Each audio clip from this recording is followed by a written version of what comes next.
Assalamualaikum warahmatullahi wabarakatuh. Ya, kita lanjutkan anak-anak pembelajaran kita mengenai budaya di Indonesia pada tema 8 ya.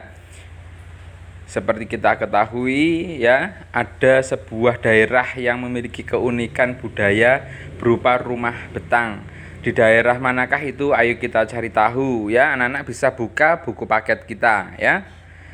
Rumah Betang Ulun Palin ya, rumah betang atau rumah panjang Ulun Palin terletak di Kapuas Hulu, Kalimantan Barat.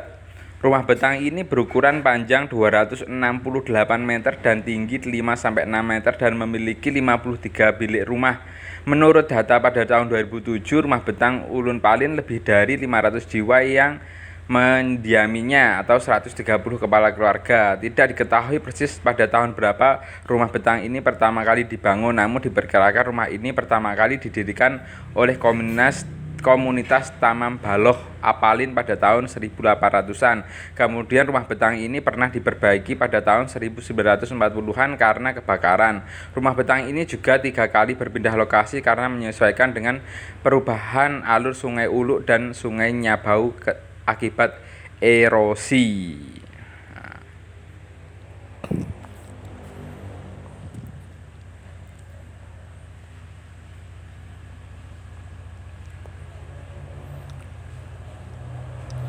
Dalam tradisi Dayak, ya, rumah betang dan hutan adalah pusat sekaligus bagian terpenting semesta kehidupan.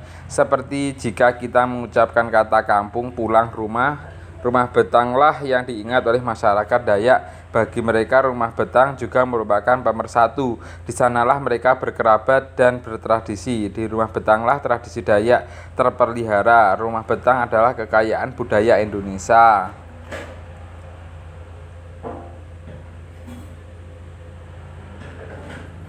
Namun pada Sabtu tanggal 13 September 2014, rumah betang Ulun Palik terbakar. Tidak ada yang tersisa dari rumah betang yang terpanjang dan tertua di seantero Kalimantan itu. Masyarakat bersedih karena kehilangan tempat tinggal. Lebih dari itu, masyarakat Kalimantan bersedih karena rumah betang Ulun Palik merupakan cagar budaya yang sangat penting. Nah, dari situ kita ternyata budaya di Indonesia tidak hanya tarian, nyanyian, tetapi juga rumah adat yang sangat menarik ya. Ini ada beberapa pertanyaan di buku paket ya. Ceritakanlah secara singkat peristiwa pada teks rumah betang Ulun Palik. Apa keunikan rumah adat betang Ulun Palin ya. Bisa kalian ceritakan dengan bahasa kalian sendiri ya. Peristiwa yang terjadi pada teks rumah betang Ulun Palik ya. Rumah betang Ulun Palik dihuni lebih dari 500 jiwa yang terdiri atas sekitar 1.300 kepala rumah tangga. Ya, keunikan rumah betang Ulun Palin ya, dibangun dengan tinggi permukaan tanah, yaitu panjangnya 268 meter. Lah ini merupakan keunikan dari rumah betang Ulun Palin ya. Ya, keunikan rumah adat di daerahku ya. Kalau kita di daerah Jawa Timur hampir sama ya dengan Jawa Tengah ya. Ini ya rumahnya joglo ya. Rumah joglo merupakan rumah adat Jawa ya. Ya, rumah adat merupakan salah satu keragaman budaya di Indonesia. Adakah keragaman lain dalam budaya Indonesia? Pastinya masih banyak lagi ya. Kita akan cari tahu ya, keragaman budaya bangsa di wilayah Indonesia ya. Apa saja? Kita cari tahu bersama-sama karena Indonesia memiliki keanekaragaman budaya ya. Yang pertama, bahasa daerah, rumah adat, pakaian adat, 4 kesenian daerah. Tentunya sangat beragam dan banyak sekali bahasa daerah, rumah adat, pakaian adat, dan kesenian daerah yang dimiliki oleh bangsa Indonesia. Nomor 1, keragaman bahasa daerah. Setiap suku bangsa dalam berkomunikasi menggunakan bahasa daerah setempat, ya. Dengan demikian keragaman suku menghasilkan bahasa yang beragam, ya. Tidak lain pula, walaupun kita masih dalam satu suku, berbeda daerah saja sudah logatnya sudah beda-beda, ya. Bahasa Indonesia saya, bahasa Jawa aku, kulo, bahasa Sunda abdi, bahasa Batak ahu, bahasa Papua sa. Nah, di sini aja Malang dengan Kediri itu sudah beda, ya.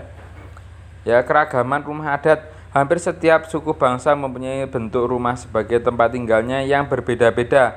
Bangunan rumah setiap suku bangsa disesuaikan dengan kondisi alamnya. Ya, nama rumah adat setiap daerah pun berbeda-beda. Ya. Mari kita lihat, ya. Ini beberapa rumah adat dan asalnya, daerahnya, ya. Bisa kalian lihat di buku paket, lihat di Google, mungkin di Atlas atau dimanapun, ya. Di buku-buku itu banyak rumah adat dan asal daerahnya. Bentuknya pun menyesuaikan geografisnya masing-masing, ya.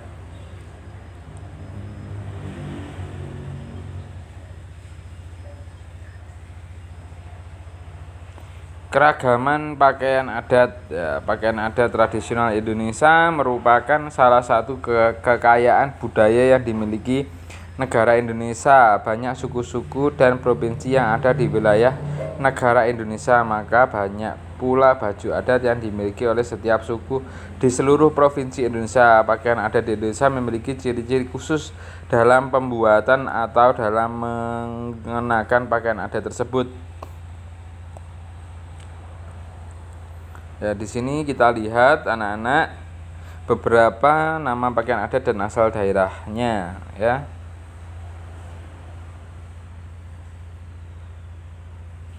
Nah, di Jawa Timur sendiri pesaan ini ya, pakaian adat Madura, ya.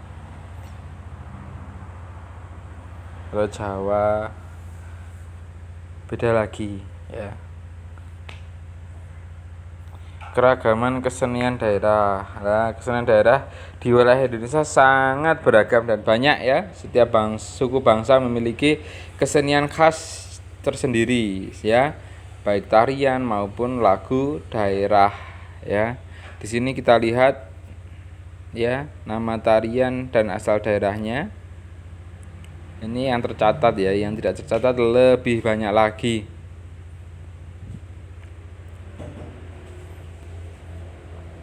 Jawa Timur aja ada berapa? 3 ini, ya, yang tercatat. Yang tidak, wah, masih banyak lagi.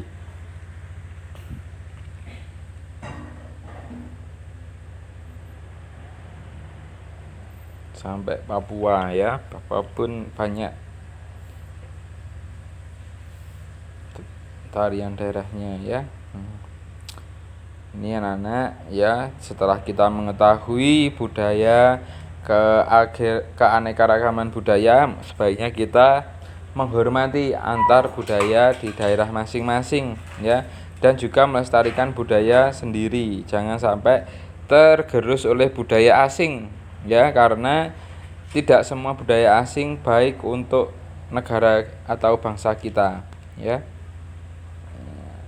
Selain keragaman budaya, ada berbagai jenis usaha dan kegiatan ekonomi dalam masyarakat Indonesia. Apa sajakah itu? Kita akan belajar mengenai jenis usaha dengan mengolah sumber daya alam untuk memenuhi kebutuhan hidup masyarakat, melakukan berbagai usaha. Berbagai kegiatan dan jenis usaha yang dilakukan menghasilkan barang dan jasa. Salah satu jenis usaha masyarakat yaitu mengolah sumber daya alam dari lingkungan. Kita mengenal berbagai bentuk kegiatan manusia dalam mengolah sumber daya alam untuk mencukupi kebutuhan hidupnya. Jenis usaha dalam bidang produksi yang bergerak dalam pengolahan sumber daya alam, hewan dan tumbuhan disebut usaha agraris, ya. Jenis usaha yang termasuk bidang agraris atau pertanian dalam arti luas antara lain persawahan, perkebunan, perhutanan, peternakan, dan perikanan. Ini gambar contohnya yaitu perkebunan teh. Umumnya usaha persawahan dan perkebunan dilakukan di daerah pedesaan karena tanahnya masih luas. Namun sekarang kita dapat melakukan usaha penanaman pada lahan sempit, misalnya dengan cara hidroponik, penanaman dengan media air, atau vertikultur, cara bercocok tanam dengan menempatkan media tanam dalam wadah yang disusun secara vertikal. Tanah pertanian ditanami sayur mayur, buah-buahan, dan palawija. Lahan pertanian juga dimanfaatkan untuk perkebunan.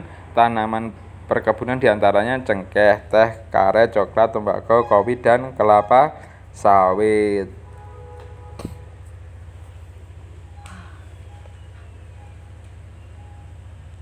Usaha di bidang peternakan membutuhkan lahan yang luas juga. Hewan-hewan yang diternakan antara lain sapi, kambing, domba, itik, dan ayam. Selain itu ada juga peternakan ulat sutra. Kepompong ulat sutra dapat menghasilkan serat, bahan baku, dan sutra. Itu gambarnya ya, peternakan ulat sutra. Kegiatan agraris lainnya adalah perikanan. Usaha di bidang perikanan dapat dilakukan di daerah pantai atau bendungan atau waduk. Akan tetapi ada juga usaha perikanan yang memanfaatkan kolam-kolam di lahan persawahan. Nah, sekarang menggunakan kolam terpal juga bisa. Ya, Pak Fandi di rumah menggunakan kolam terpal ini ya. Ada pula jenis usaha lain yang memanfaatkan secara langsung sumber daya alam. Jenis usaha disebut bidang usaha ekstraktif. Dalam bidang usaha ekstraktif kita hanya mengambil sumber daya alam tanpa harus mengolahnya terlebih dahulu. Bidang usaha ekstraktif yaitu berburu, pertambangan, dan penebangan hutan. Ini harus diawasi secara hati-hati karena kalau tidak bisa merusak lingkungan ya anak-anak. Ya. Demikian beberapa jenis usaha yang ada di sekitar kita di Indonesia ya. Nah, ini rangkumannya ya mengenai jenis usaha, sumber daya alam, hasil usaha, dan manfaatnya. Ya baik anak-anak, tugasnya Pak Fandi share ya ini ya, tolong dikerjakan ya. Wassalamualaikum warahmatullahi